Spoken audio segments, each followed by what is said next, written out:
¿Hay solución contra la violencia de género?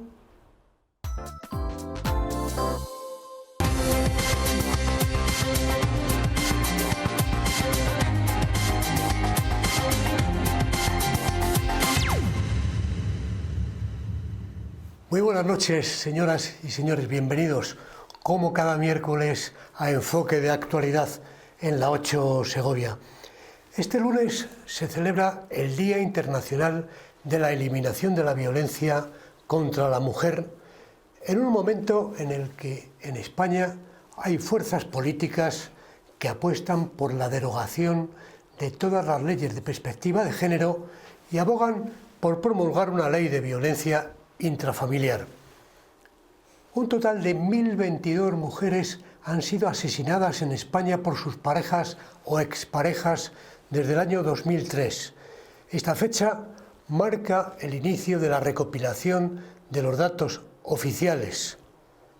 Solo en lo que llevamos de 2019 han sido asesinadas 51 mujeres y 2 menores, y aún hay más asesinatos de mujeres en plena investigación.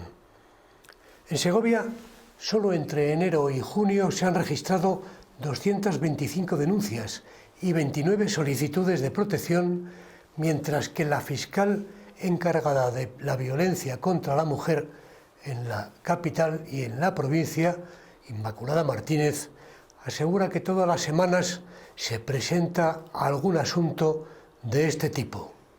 Como se pueden imaginar, abordamos hoy este tema mientras vamos a aprovechar para recordar el teléfono 016 para poner los casos de violencia de género en conocimiento de las autoridades. Pero antes de que empecemos con nuestra invitada y nuestra conversación, vamos a poner el foco en los datos y en el papel que desarrollan las administraciones en la actualidad, en un reportaje que nos trae nuestro compañero Daniel Martín, redactor jefe de esta casa.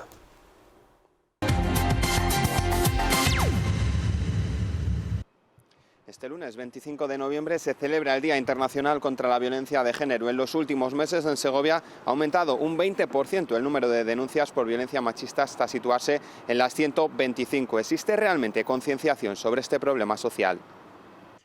El Boletín Estadístico Mensual de Violencia de Género del Ministerio de Presidencia, Relaciones con las Cortes e Igualdad refleja que en Segovia el número de denuncias registrado en la provincia desde enero a finales de junio de 2019 era de 225. 125 de estas denuncias corresponden al segundo trimestre, de abril a junio, experimentando un crecimiento del 20,2%. Segovia fue la sexta provincia con un mayor aumento de denuncias de todo el panorama nacional en los citados meses. Hasta junio había 175 casos activos, de ellos en 82 no había riesgo apreciado, 72 riesgo bajo y 21 medio. En la actualidad hay 1.420 casos inactivos. En cuanto a dispositivos activos de alejamiento, hay 12 y se registraron 48 llamadas al servicio de atención y protección. Hay contabilizadas 1.022 mujeres asesinadas a manos de sus parejas o exparejas a nivel nacional desde el año 2003, pero la cifra es mayor si contamos a los menores que quedan huérfanos y sufren también esa violencia. Las situaciones de declaración de desamparo, como diré, pueden dar lugar por distintas circunstancias. Una de ellas es por una situación de violencia física, psicológica, sufrida hacia el propio menor, sí, y otras muchas. Entonces no tiene por qué estar relacionado o íntimamente relacionado con la violencia de género ni la violencia doméstica. La educación para la prevención es una prioridad para el Ayuntamiento de Segovia en materia de igualdad dentro del Plan de Juventud, en el que desarrollan programas específicos como actuamos en los centros educativos. La mejor manera de contrarrestar la violencia de género es prevenirla tratando sus orígenes, y esto se hace desde las primeras etapas de la vida, mediante la educación, trabajando por eso con niños y jóvenes en las edades escolares. El consistorio trabaja de manera transversal en proyectos de perspectiva de género para la ciudad. La necesidad no es de las mujeres, no es para las mujeres, es una política para todos y para todas. Pensar que los espacios tienen que tener esa mirada, esa otra mirada, porque no todos y todas usamos los diferentes lugares de la misma manera y no todos y todas tenemos las mismas oportunidades dependiendo del uso que se dé a esos espacios. También el Consejo Municipal de la Mujer recuerda a las víctimas mensualmente siempre que en el último mes haya habido que lamentar una víctima por violencia machista. En este 2019 se ha constituido el Consejo Provincial de Igualdad, que se reunía este miércoles con medio centenar de agentes implicados. Concienciación de la sociedad segoviana, de la sociedad en nuestros pueblos, de los vecinos y vecinas y también de los responsables municipales, para que esa igualdad realmente llegue a ser efectiva algún día en nuestra provincia, porque la igualdad no se consigue con una acción concreta. La Diputación presta apoyo psicológico a las mujeres en la provincia gracias a los trabajadores de los CEAS. Actos de concienciación que se repetirán en torno al Día Internacional para la Erradicación de esta lacra social, que será el próximo lunes, día 25. Máscaras blancas para visibilizar a aquellas mujeres asesinadas por sus parejas o exparejas. También colectivos como el de los jueces, fiscales y abogados han realizado jornadas formativas para adaptarse a los cambios normativos en esta materia.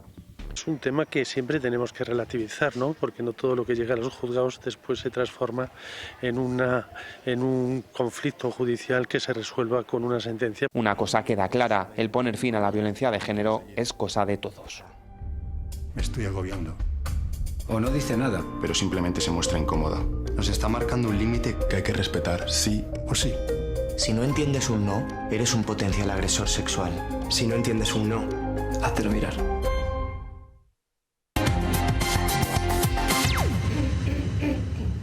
Pues hablamos hoy, como habrán podido comprobar por esta información, de la violencia de género, y tenemos una invitada que conoce del tema, es la subdelegada del Gobierno, Lirio Martín. Muy buenas noches. Hola, buenas noches. Muchas gracias por estar con nosotros. Encantada de compartir un momento con ustedes y con la audiencia para hablar de un tema tan sensible como es el de la violencia de género. Hablaremos de ello y también nos acompaña, como todos los miércoles, Juanjo Fernández. Buenas noches. Lirio Martín, muy buenas noches. Director de La 8 Televisión, director del Día de Segovia. Sí, acababa el vídeo de nuestro compañero Daniel Martín diciendo que la lucha contra la violencia de género es cosa de todos y es cosa también de los medios de comunicación. Hablábamos antes de empezar este debate de que todos los años, en torno a esta fecha, en torno al 25 de noviembre, Día de la Violencia contra la Mujer, en este mismo programa y en otros de esta casa organizamos debates, tertulias, para concienciar sobre la importancia de seguir luchando contra esta lacra social. Yo creo que hoy más que nunca, cuando hay quienes ponen en entredicho lo conseguido hasta ahora, que es mucho, aunque hay que seguir avanzando, nuestra obligación es seguir trabajando en la concienciación social para intentar, no sé si erradicar, si eso será posible. Preguntabas tú al principio del programa de solución por la violencia de género. Yo creo que, como es otros tantos problemas, esa solución parece bastante difícil, pero al menos que vaya remitiendo. Y por eso también agradecer la presencia de la subdelegada del Gobierno en esta mesa para que hoy nos cuente pues todo lo que hace el Gobierno y, por ejemplo, hablábamos también antes de esas próximas jornadas que tiene con los ayuntamientos de la provincia para explicarles cómo afecta ese pacto de Estado que se firmó en diciembre de 2017 contra la violencia de género a los ayuntamientos. Sí, hay que poner el énfasis en materia de violencia de género, y yo creo que a la pregunta de si hay solución contra la violencia de género debemos responder que sí hay solución, y tenemos que darla todos. Es un problema social en el que todos tenemos que estar unidos. Como bien se ha dicho, los medios de comunicación se sirven de altavoz, sirven para hacer llegar sobre todo a las personas más jóvenes, y en un momento en el que se quiere poner en duda la existencia o no de violencia de género, hay que dejarlo muy claro. Existe la violencia de género, es una lacra, y todas las administraciones deben de estar unidas, y a día de hoy están unidas, para luchar contra la violencia de género. Uno de los objetivos de la jornada, que es sobre el pacto de violencia, el pacto de Estado en contra de la violencia de género, se va a celebrar el próximo día 10 de diciembre, se va a celebrar convocando a los ayuntamientos, convocando también a otras instituciones, y desde aquí también podemos invitar a aquellas personas que tengan interés especial. Es una jornada técnica, es una jornada donde se les va a explicar cómo se va a recibir una serie de fondos por parte de los ayuntamientos. No somos nuevos, no son novatos los ayuntamientos ni los secretarios interventores que lo tienen que gestionar y justificar, porque ya el año pasado se les dotó de los mismos fondos. Van a ser idénticos fondos, pero la inversión la capacidad de inversión que está teniendo el Gobierno de España para dotar de una eficacia a esta letra que se materializa en el Pacto de Estado para la violencia, para erradicar la violencia de género, es un síntoma de la apuesta que se hace por parte del Gobierno para erradicar y para conseguir que esa respuesta sea afirmativa. Se invierten nada menos que 20 millones de euros dirigidos a ayudas directas, a todas, se va a ingresar en las cuentas de todos los ayuntamientos. A la provincia de Segovia nos llegan algo menos de 172.000 euros que van a ser repartidos a sazón de 689 euros fijos más 0,18 por cada habitante. Cantidades que en algunas ocasiones pueden no ser relevantes, pero sí que se puede hacer una labor importante con ella. Se les ha asesorado por parte de las unidades de violencia de género de las diferentes subdelegaciones para realizar actividades en ese sentido. Pero no nos olvidemos, no solamente el dinero llega a las entidades locales, también las comunidades autónomas son perceptoras de cantidades importantes. 7,8 millones de euros ha percibido la Comunidad Autónoma de Castilla y León para realizar actividades de concienciación en contra de esta lacra que es la violencia de género. Me van a permitir que vamos a escuchar un testimonio que es la fiscal de violencia de género, Inmaculada Martínez, invitada hoy, pero que le ha sido imposible por razones personales de estar aquí. Ya nos ha acompañado en otras ocasiones, pero la vamos a ver y a escuchar en este momento. Yo creo que a una mayor concienciación de las mujeres que la sufren, de la necesidad de presentar una denuncia como la forma de comunicar al juzgado la situación que están viviendo para que podamos adoptar las medidas que correspondan, siempre por supuesto para protegerlas, ¿no? Yo creo que cada vez hay menos miedo a denunciar. Y entonces yo entiendo que el incremento de las denuncias yo creo que obedece a esa situación. Legalmente, obviamente, hay un articulado de medidas, tanto en la Ley de Enjuiciamiento Criminal, en el Código Civil, el Código Penal, para proteger a las mujeres. En cuanto a medios materiales, pues yo creo que es de los que nos quejamos todos, ¿no? Siempre nos haría falta, por supuesto, más. ¿Por qué?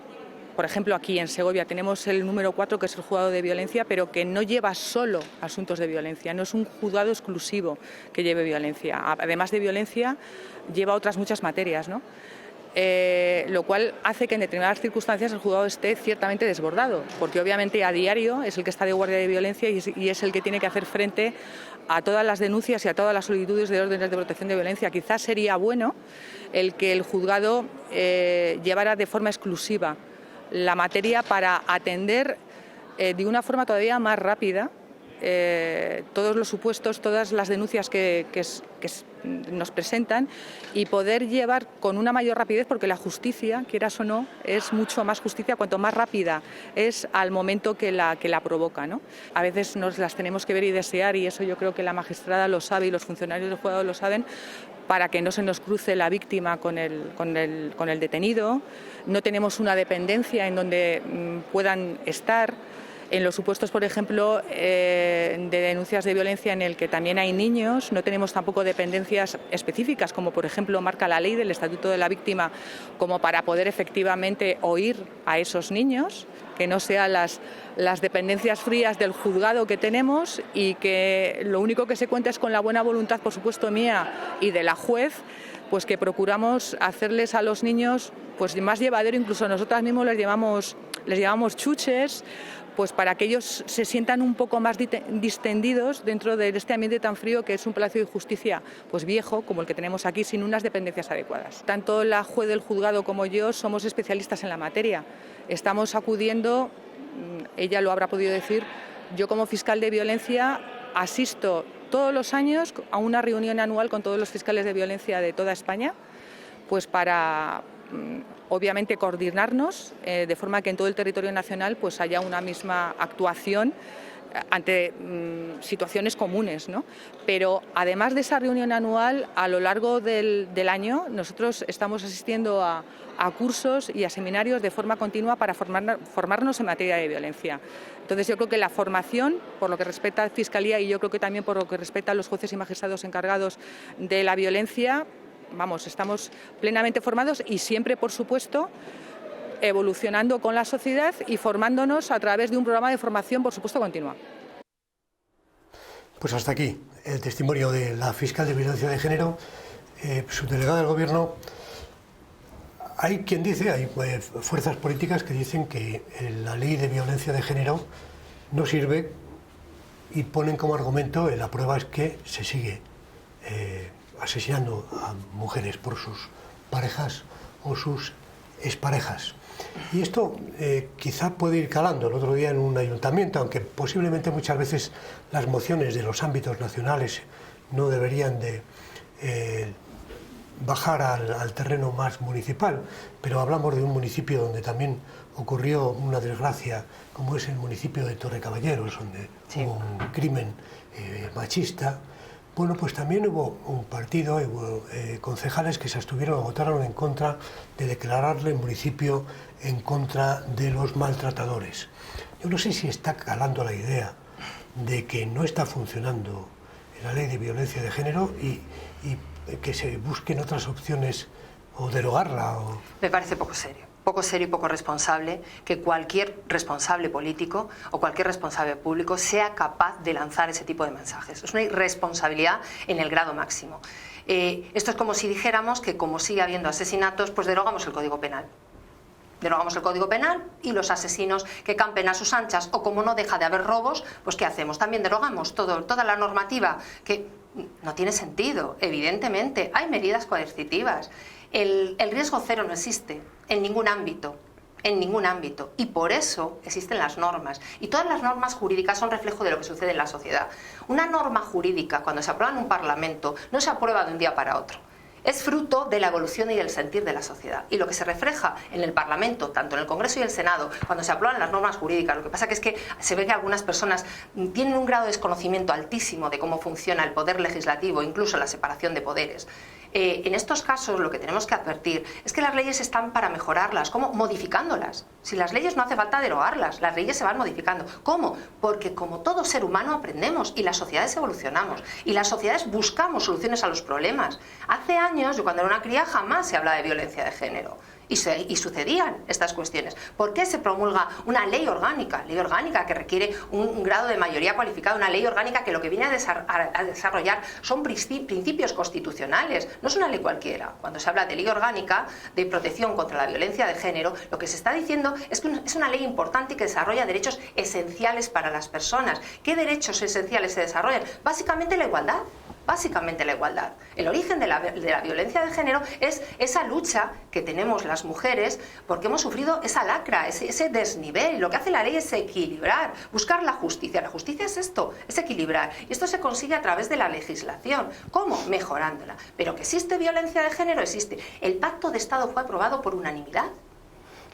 Por unanimidad. No tiene sentido. Y la ley orgánica en 2004 fue aprobada pues, con el voto a favor de todo el arco parlamentario, y incidiendo un poco en lo que dice Aurelio, hoy nos encontramos que ya no solo ponía el caso de Torrecaballeros, sino el Ayuntamiento de Madrid, está pasando también creo que en Córdoba, en Granada, en Valencia, en diferentes ayuntamientos, diputaciones, cortes regionales, en las que son incapaces de aprobar una declaración institucional contra la violencia de género. Ya ese simple gesto, que muchos pueden decir que es unanimidad, pero al final de ese tipo de gestos en el que las instituciones apoyan a las víctimas, yo creo que es un pilar básico de la concienciación. Es un pilar básico, es esencial y, como digo, es una irresponsabilidad. Es una irresponsabilidad, es una distorsión del sistema. Es una distorsión del sistema porque está ahí.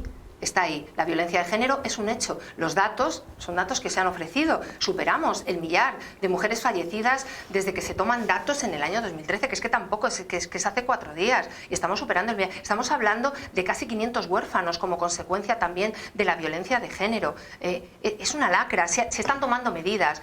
¿Cuáles son las medidas adecuadas? Pues tendremos que ir haciendo gestos. Pero los ejes sobre los que gira la violencia de género son ejes transversales. Para mí uno de los principales ejes es el eje de la educación.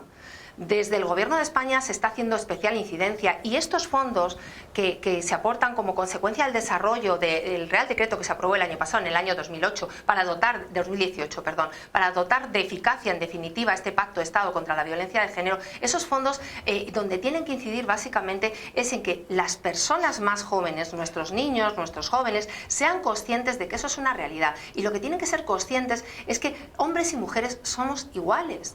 Y que no hay discusión alguna y no deberíamos de entrar a discutir sobre si existe igualdad o si existe violencia. Claro que existe.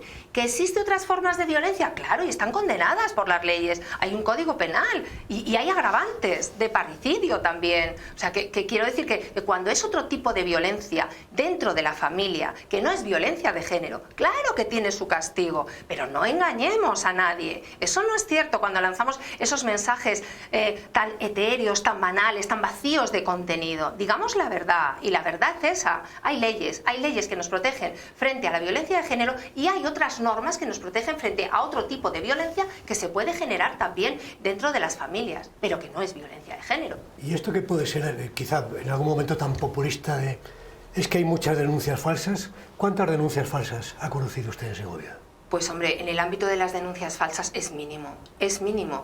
Hay que tener en cuenta los datos. A ver, yo esta mañana, vamos a ver, casi el 80% de las personas que han sido agredidas, de las mujeres que han sido agredidas, es que ni siquiera han presentado denuncia.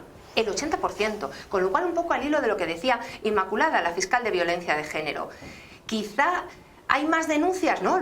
Hay más denuncias porque hay más concienciación social. Ese basta ya que se está gritando, pero hay que tener en cuenta que ni siquiera todas las denuncias son puestas por las víctimas. Algunas de esas denuncias vienen impuestas por las familias y otras incluso por los vecinos. No me cansaré de decir, y cuando hemos hecho la fiesta de la Guardia Civil o la fiesta de la Policía Nacional, uno de los mensajes que no me cansaré mientras esté en este cargo, de decir y gritar a los cuatro vientos: todos somos responsables, y como responsables tenemos que asumir esa obligación moral y social de lanzar ese mensaje.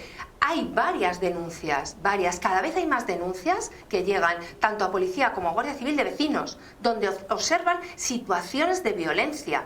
Que luego pueda acabar en una situación de violencia de género o no, pues procede luego depende luego de una investigación a posteriori. Pero lo que está claro es que más de 100 mujeres que llevan protección actualmente, con órdenes de protección durante el primer semestre, durante los 6 primeros meses de este año, 179 mujeres, 78 en la capital, algunas de ellas víctimas sometidas a un riesgo alto, porque todo depende de los criterios de valoración. Un riesgo alto quiere decir que esa persona está sometida a unas medidas de seguridad muy elevadas por parte de Policía Nacional y de Guardia Civil, y son nuestras vecinas, aunque no seamos conscientes, y en Segovia capital y en la provincia las hay. Lo que está claro que al final las cifras, el goteo incesante de víctimas sigue creciendo. Este año hemos superado esa barrera psicológica que decía antes, de 1000 víctimas desde que hay recuento en 2003. 1027. Este año llevamos ya 51, 52, 51. Ya me pierdo, en España, más que todo el año pasado, que está fallando. Y lo digo haciendo hincapié, decía la magistrada, falta de recursos técnicos y humanos. Se refería también la subdelegada antes, el montante que recoge ese fondo para los ayuntamientos de 20 millones, en los presupuestos no aprobados por el gobierno, yo creo que se duplicaba esa cifra. Este año evidentemente se prorrogan los presupuestos, se mantiene, pero a esas cifras hay que añadir otros. Hay otra serie de programas que a lo mejor no se han difundido tanto, pero ahí están. Programas, por ejemplo, en el ámbito del INS, del Instituto Nacional de la Seguridad Social. Es decir, hay ayudas específicamente destinadas a las mujeres. ¿Para qué? Para que si se tienen que ausentar temporalmente de su trabajo, se les guarde su puesto de trabajo durante 6 meses, prorrogable, en atención a las circunstancias en las que estén inmersas. También estas mujeres víctimas de violencia de género pueden solicitar una jubilación anticipada, pueden optar a determinadas pensiones de viudedad, pensiones de orfandad a sus hijos, incluso a los agresores. A los agresores se les limita el acceso, se les excluye radicalmente de la la posibilidad de tener acceso. Puede parecer contradictorio, pero si no se toman ese tipo de medidas, podrían ser incluso acreedores de pensiones de viudedad de sus víctimas, que sería lo más cruel que podría pasar. Ese tipo de medidas están contempladas en el ámbito de la seguridad social, y también hay programas específicos para atender a estas víctimas cuando además han sido agredidas sexualmente. Hay programas específicos que atienden, por no hablar del convenio que se firmó con los colegios de psicólogos correspondientes para una actuación rápida y eficaz, donde en el momento que se interpone una denuncia, tanto en el ámbito de la Guardia Civil como en el ámbito de la Policía Nacional, quiero decir, en el ámbito rural como en el ámbito de la ciudad, se pone a la disposición de las víctimas y de sus hijos, que también son víctimas. No nos podemos olvidar que muchas veces hablamos solo de la mujer, pero los hijos también son víctimas. Es que la mayoría de las víctimas son menores de edad, y dentro del ámbito de la violencia de género, el 80% de los menores han vivido situaciones de violencia directamente en sus hogares. Se pone en servicio de los psicólogos a su favor. Sí, tiene razón la fiscal, faltan medios. Tenemos el Palacio de Justicia en marcha, este edificio de los juzgados, en el cual se ha reducido sensiblemente su plazo de adjudicación y cuya plica se abre a partir del día 4 de diciembre. Esperemos que se ponga en marcha inmediatamente, y el plazo de ejecución, vamos a estar en los mismos plazos de ejecución que el proyecto originario, que era terminarlo finales de 2021, comienzos de 2022. Sí es necesario dignificar este tipo de situaciones. Sí sería procedente a lo mejor tener un juzgado de violencia de género. Exclusivo. Efectivamente, las provincias pequeñas tienen un hándicap, pasa como con respecto a los juzgados de familia, también hay un hándicap. Desde el Gobierno de España se ha dotado de medios, se adjudicó un nuevo juzgado de lo penal a Segovia para descongestionar esta serie de temas. Quizá todavía no se ha trabajado en torno a la posibilidad de generar un juzgado exclusivo en torno a la violencia de género. No sería inapropiado. Desde luego, con las actuales instalaciones del juzgado de lo penal bis, ese que se creó para apoyar al juzgado de lo penal, donde el acusado está justo colocado delante de la víctima a un palmo, así no se puede celebrar. No, evidentemente. Una vista. En cualquier caso, tampoco hay que lanzar mensajes alarmistas. No se puede celebrar, pero se celebran. Se celebran. Yo he sido testigo la semana pasada. Evidentemente, los medios no son los adecuados, y por eso está en marcha el edificio de los juzgados. Pero sí que hay que decir que tampoco hay que ser alarmistas. Estos juicios penales, cuando se celebran entre víctima y agresor, o víctima y potencial agresor, hay que tener en cuenta que estamos hablando de casos donde no se genera ningún tipo de alarma social o no se genera ningún tipo de daño añadido a la situación. Terminamos la primera parte, pero no nos dejen, porque volvemos enseguida para continuar con el programa.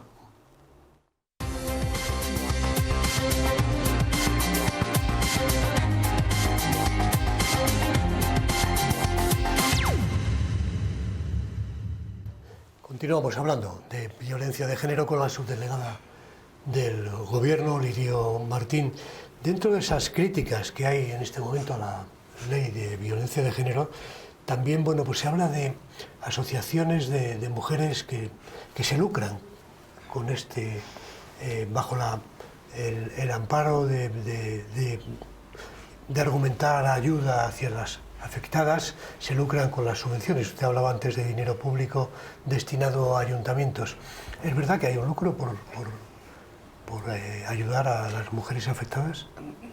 No tenemos unos datos alarmantes que nos lleven a pensar que las asociaciones que luchan en contra de la violencia de género sean unas asociaciones con un carácter irregular, o que destinan o que hay una malversación de fondos en ese.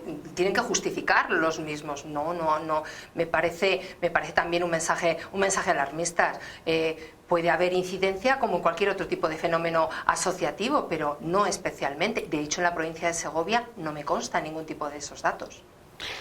Hablábamos ayer que en muchos plenos de instituciones de España estos días se está debatiendo sobre igualdad y aprobando medidas contra la violencia de género. Precisamente ayer en las Cortes de Castilla y León también se debatió de ello, y se aprobó instar a la Junta para que adopte la ley de violencia contra el género al Pacto de Estado firmado en 2017, y también medidas para mejorar el trato a las mujeres rurales. lo decía antes también usted, que al final las denuncias a la Guardia Civil se ven desfavorecidas por vivir en ese ámbito rural. De hecho, uno de los ejes de este Pacto de Estado contra la Violencia de Género, y tiene que ver también con la distribución de los fondos que se hace en el ámbito de las comunidades autónomas, de esos 7,8 millones que recibe la Junta de Castilla y León, una parte de ellos van destinados al ámbito rural, porque nuestra comunidad autónoma, no nos olvidemos, el carácter eminentemente rural. Y hay que tener en cuenta uno de los datos más preocupantes, datos del Observatorio contra la Violencia de Género, que depende del Consejo General del Poder Judicial, donde nos dice que el 70% de los delitos contra la violencia de género se producen en municipios de menos de 100.000 habitantes. Estamos hablando prácticamente de casi toda Castilla y León. En el caso de la provincia de Segovia estaríamos inmersos en esa situación, con lo cual se pone el énfasis ahí. Sí que es verdad que nuestra comunidad autónoma no es de las comunidades autónomas, desde el punto de vista de los datos de las actividades que se desarrollan, no es de las comunidades autónomas más precarias en ese sentido. Sí que trabaja conjuntamente junto con el Gobierno de España. Lo que no está de más es poner el énfasis en el ámbito rural. No está de más poner el énfasis en el ámbito rural. De hecho, nosotros la reunión que vamos a tener, la jornada que vamos a tener para difundir los fondos, la distribución de los fondos del Pacto de Estado con las entidades locales, con los municipios, uno de los fundamentos, uno de los objetivos es asesorar porque en el ámbito rural, si se denuncia poco en el ámbito urbano, en el ámbito rural hay todavía más miedo a denunciar y puede tener un carácter más vergonzante para la mujer. Entonces es muy importante llegar a esas mujeres, porque en muchas ocasiones la única ayuda que tienen es el puesto de la Guardia Civil. Es el dato más cercano, es la mano amiga más cercana que van a tener. Y son los ayuntamientos los que deben de tener también y los que deben de tomar la iniciativa, porque es la entidad pública más cercana a los ciudadanos. Siempre que cualquier ciudadano tiene un problema, debería acercarse a su ayuntamiento y su ayuntamiento canalizar o gestionar, saber hacerlo.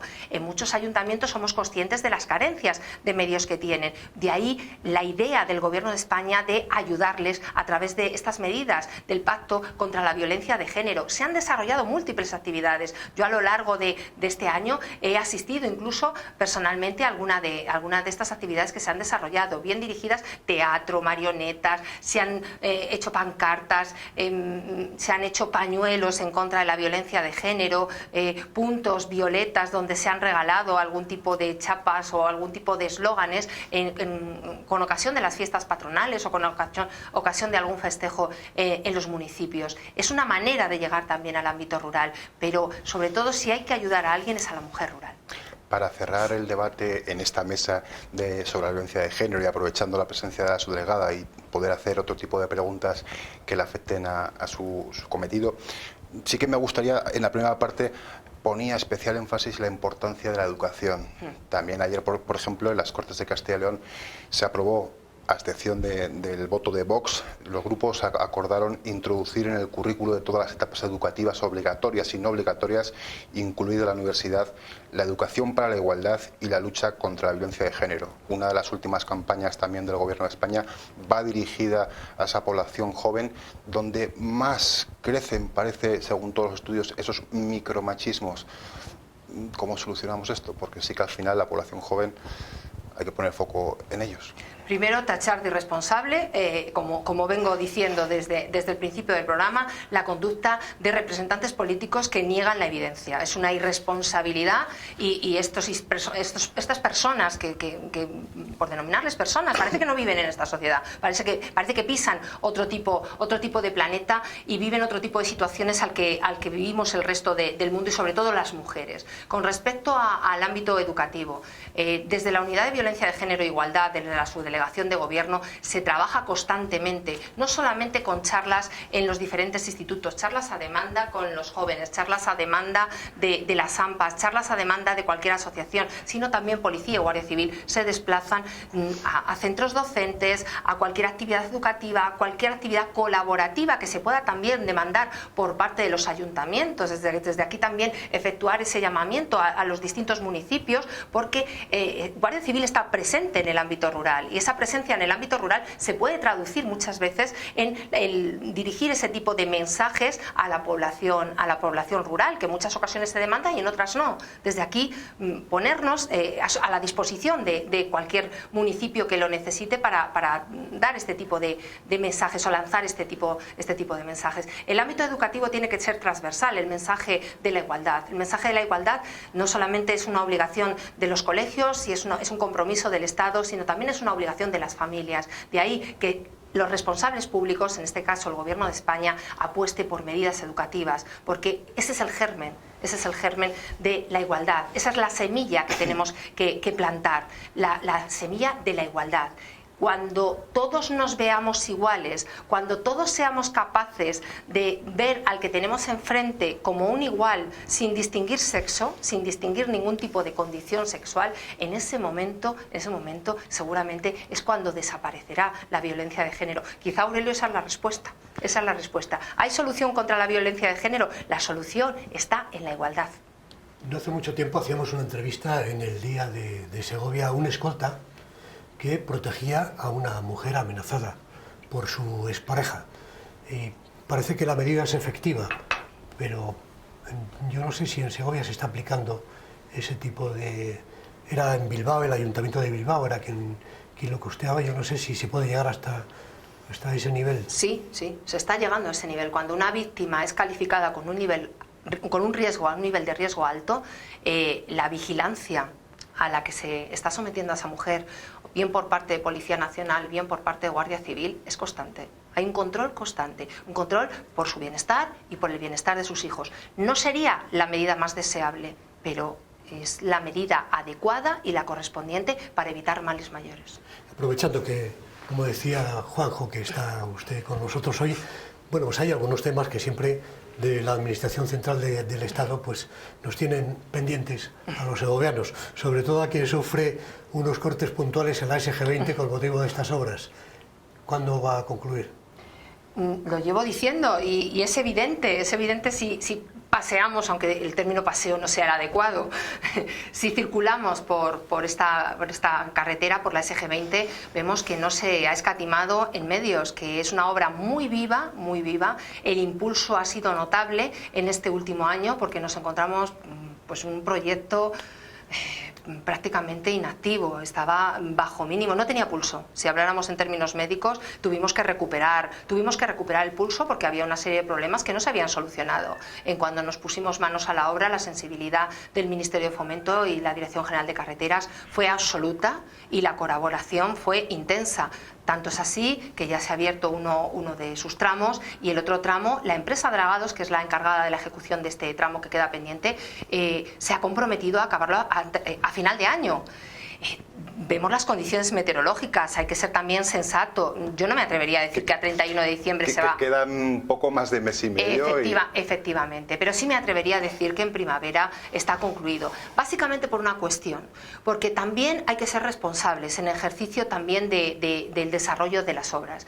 Y responsables quiero decir que no podemos exigir o tenemos que poner de alguna manera coto al desarrollo de la actividad en la carretera, porque con las temperaturas bajas y con un determinado nivel de humedad no se puede ejecutar la obra en iguales condiciones, es decir, que las características del firme no serían idénticas. Pero llevamos al final ya más de 3 años de obras de desdoblamiento de la SG20.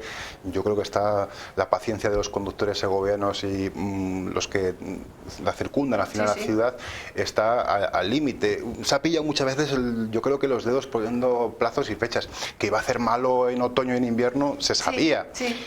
Ahora veo que se vuelve a pillar los dedos con primavera. Que no me pillo los dedos, que la empresa se ha comprometido a entregar la obra a 31 de diciembre. Lo que pasa es que hay que ser sensatos con los compromisos, ya lo digo. Una cosa es lo que dice la empresa, otra cosa es las condiciones climatológicas adversas, que en muchas ocasiones no se puede trabajar o no se debe de trabajar. Por eso hablaba de responsabilidad. No es que no se pueda, no se debe, porque si se echa el firme en estos momentos, la última capa, la capa de rodadura, no quedaría adecuadamente. Entraríamos en tareas de conservación casi inmediatamente. Pregunto, ¿la prórroga presupuestaria afecta de algún modo al avance de los trabajos? No. Lo que sí que me gustaría de alguna manera aclarar estos días viendo los debates que se han hecho en esta casa con los distintos candidatos. Yo entiendo que en época de campaña el lenguaje puede ser, pues bueno, un poco más, hay mayor tolerancia a la exageración.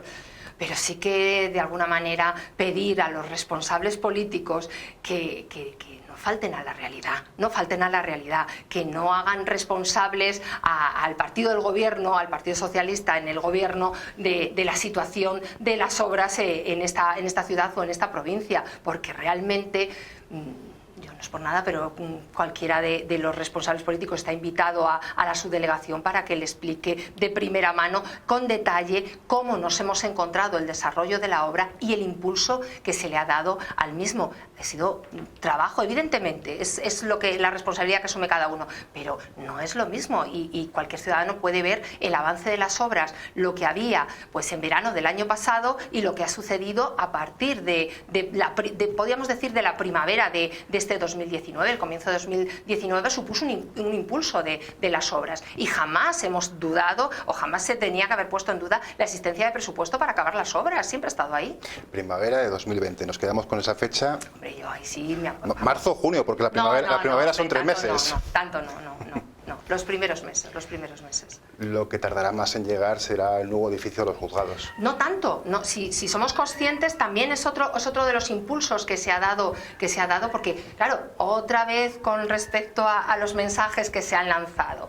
Es decir, el gobierno socialista ha paralizado. Vamos a ver, seamos serios también y seamos responsables con los mensajes que lanzan. Nadie es responsable de un concurso de acreedores. Es una situación desgraciada en la que incurren las empresas porque dejan de poder cumplir con sus obligaciones y entonces pues se declara una situación concursal. ¿Qué se hizo? Nos encontramos con una situación concursal en el mes de agosto de 2018. La última certificación de obra se presentó el año pasado. Tomé posesión a primeros de julio. Inmediatamente iniciamos los trabajos para dotar ese proyecto del edificio de los juzgados, dotarle de viabilidad. ¿Qué se ha hecho? Pues mientras tanto se ha negociado con la empresa, se ha resuelto el contrato, se ha llegado a un acuerdo, finalmente ese acuerdo ha sido ratificado por Abogacía del Estado, ha pasado por la intervención general, se ha publicado el pasado día 8, el viernes día 8, que no pudimos decir nada porque estábamos en periodo electoral y no había lugar a que lanzáramos la noticia, y se han presentado los correspondientes o se presentarán las correspondientes plicas, pero advirtiendo que se ha reducido sensiblemente el plazo de ejecución a 20 meses, con lo cual el periodo de ejecución de las obras va a ser lo mismo. ¿Y ha aumentado el presupuesto 2 millones? Bueno, no es que haya aumentado el presupuesto, lo que pasa es que se ha actualizado el proyecto, es un proyecto diferente. Tampoco, es que no es que se haya aumentado el presupuesto, son presupuestos diferentes porque son licitaciones distintas. Hay que esperar. A ver, el presupuesto de licitación son 10,6 millones de euros, me parece que sí, 10,6 millones de euros. 12,1 con el IVA contado. Con impuestos, efectivamente. Habrá que ver cuando el día 4, a partir del día 4 de diciembre, que es cuando las plicas estarán estudiadas, pues veremos qué solución tenemos o qué empresa tiene a bien continuar con estas obras que estamos deseando. Pero el periodo de ejecución va a ser el mismo. Hemos pasado de 54 meses a 20 meses, hablamos de finales del 21, principios del 22. Es lo que le iba a decir. Píllese los dedos también en este caso. No me pillo los dedos, finales Juanjo, del 21. No me pillo los dedos, Juanjo. La comunicación es la sensata. Lo que pasa que es que luego en muchas ocasiones hay circunstancias sobrevenidas, pero las empresas cuando quieren cumplir, cumplen. Y yo estoy convencida que la SG20 se podría concluir el 31 de diciembre, pero ya digo, las condiciones meteorológicas nos hacen ser responsables y medir los hechos con responsabilidad, y lo que no se puede es pretender que se entregue una obra rápidamente y a los 4 días estemos acometiendo obras de conservación. ¿Por qué? Porque no se han respetado las medidas adecuadas de seguridad. No soy técnico ni ingeniero de caminos, la transito casi todos los días y yo creo que falta más de mes y medio para acabar las obras. Queda algo porque evidentemente nos ha venido el invierno demasiado rápido. A ver, el año pasado fue un otoño más benigno y ahora estamos sufriendo unas condiciones meteorológicas adversas, pero lo importante es que la tengamos. Soy consciente de los inconvenientes. Se ha luchado también por parte de esta subdelegación para que no se cortara ninguna vía de acceso a los pueblos, que estuvieran todas las rotondas abiertas y, a pesar de esos inconvenientes, que no se cerrara los accesos, porque fueron muchos meses, fueron 18 meses o más lo que estuvieron cerradas determinadas vías. A mí me parecía que esa decisión no era acertada y bueno, se ha convenido con la gestión de la obra. Eso endurece los trabajos desde el punto de vista de la ejecución de la obra, pero de alguna manera nos beneficia a todos los que circulamos por la SG20. Desde aquí pedir un poquito más de paciencia y disculpas a todos. No me queda otra. Yo soy una también de las damnificadas cuando circulo por allí, y creer que se hace todo lo posible sobre todo por transitar con seguridad, y pedir por favor que en estos momentos en que la climatología es adversa, que seamos muy cautelosos a la hora de circular por la vía de la SG20. No queremos que suceda ninguna desgracia, que todo el mundo respete los límites de velocidad. Son unos límites bajos, pero por favor que se respeten. Esos cortes puntuales... no hay cortes realmente. ¿No se avisan y entonces...? No, porque no hay cortes. Realmente cortes como tal, es que al ser una obra tan viva, se está trabajando, son como consecuencia del tránsito de la propia maquinaria de la SG20. Si hubiera cortes se avisaría, como se hace siempre. Le digo una cosa como le digo la otra, es una gozada transitar por el tramo de 7 kilómetros que ya se ha abierto. Sí, se lo decía antes. Ya falta menos, sí, la verdad que es una gozada.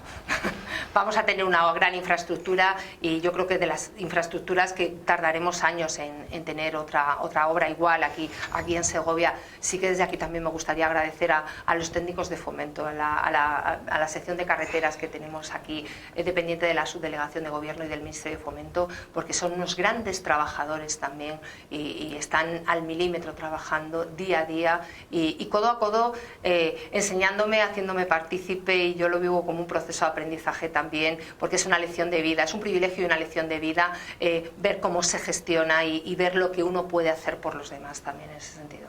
Como tenemos tan pocos proyectos y los presupuestos prorrogados llevan tanto tiempo, siempre hablamos de lo mismo, vamos a aburrir a la audiencia, pero ¿qué pasa con el Cervantes? Parece que también avanza. El Cervantes avanza.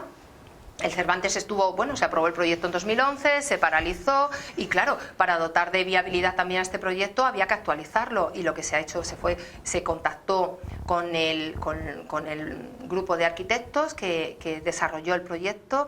Ellos han actualizado el mismo con respecto a la situación actual. Y ahora mismo la pelota está, podríamos decir, en el tejado de la Junta, en la Comisión Territorial de Patrimonio. Estamos esperando que se apruebe para avanzar, y deseando que haya un gobierno estable para aprobar unos presupuestos adecuados que nos permitan también avanzar. Nos congratulamos habitualmente de que Segovia sea una de las provincias más seguras de España, los datos así lo demuestran. Pero sí que percibimos que en las últimas semanas, no sé si hay un repunte de delitos, y lo digo por robos con alunizaje en un centro comercial, robos en viviendas. Precisamente con respecto al año pasado, somos una provincia segura, los números lo avalan, pero no solamente los números, sino la sensación de seguridad, porque los números son muy fríos, pero sí que la sensación de seguridad que podemos tener todos y cada uno de los vecinos, tanto de la capital como en el ámbito rural, tenemos que tener esa percepción, porque es la real. De hecho, este verano, que el año pasado sí que hubo un repunte de los robos en vivienda, este verano ha sido bastante más pacífico en ese sentido. No ha habido una especial incidencia, ha sido menor. Y si ha habido si hay alguna incidencia con respecto en materia de robos, tiene que ver con el robo de las máquinas tragaperras, tiene que ver con el cash, tiene que ver con el dinero en efectivo. Es decir, allí donde hay dinero en efectivo es donde se va a robar. ¿Qué pasa? Que son grupos organizados que provienen de fuera de la provincia de Segovia, y estos grupos organizados evidentemente están detectados y en breve serán puestos a buen recaudo, como han sido sistemáticamente puestos tanto por Guardia Civil como por Policía Nacional. O sea que se está actuando, y se está actuando eficazmente. Llegamos al final. Esperemos que esté todo preparado para la nieve, que ha venido pronto. tenemos la vialidad preparada, 88 máquinas quitanieves, fundentes preparados, toneladas de sal y máquinas y silos a tope al 100%. Y el otro día desarrollamos también la reunión tanto en delegación como en subdelegación y nuestra colaboración también con las administraciones, tanto con la Administración Autonómica como con la Diputación Provincial, para cualquier problema que pudiera surgir, coordinarnos, como no puede ser de otra manera. Aquí nos ha traído a hablar de la violencia de género, recordar a las víctimas. No sé si tiene un breve mensaje para los telespectadores. Pues el mensaje que tenemos que lanzar es que la violencia de género existe, que tenemos que entre todos buscar la solución, que el problema le tenemos nosotros, pero que seremos capaces de avanzar como hemos avanzado en derechos sociales, como hemos avanzado en igualdad. Y desde aquí transmitir que esa corresponsabilidad que tenemos todos, tenemos que hacerla patente, y ni una más, ni una más. Aurelio, si me permites, agradecer y suscribir las palabras de la subdelegada de Gobierno y apuntar 016, 091 y 092. Pues muchísimas gracias, subdelegada del Gobierno, muchísimas gracias, Juanjo, y sobre todo muchísimas gracias a todos ustedes.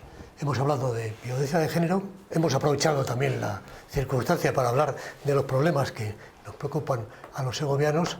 Recordar también, sobre todo, el teléfono 016, para quien se encuentre en una situación complicada y no se atreve a denunciarlo ante las autoridades.